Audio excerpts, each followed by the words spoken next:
Hello hi friends, చూసారండి ఇది white. ఇవ్వండి, ఇది వైట్ అండి తోటకూర. ఇవ్వండి, ఇది రెడ్ దండి. ఇవ్వండి, రెడ్ చూడండి ఎంత బాగుందో, కింద నుంచి పై వరకు చూడండి. చూడండి, దీని కాడు కూడా చూడండి ఎంత లావు వచ్చిందో చూడండి.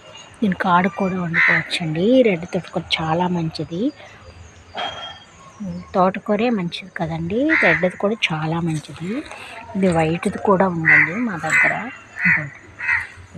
ఇది వైట్ది పువ్వులు పూసిందండి. ఇవ్వండి, ఇవి విత్తనాలకి ఉంచామండి. ఇవ్వండి, ఇదిగోండి, ఇది కూడా విత్తనాలు వస్తుందండి. రెడ్ తోటకూర కూడా ఇది విత్తనాలకి. ఇవ్వండి, ఇలా ఇవ్వండి, ఇది వైట్ది.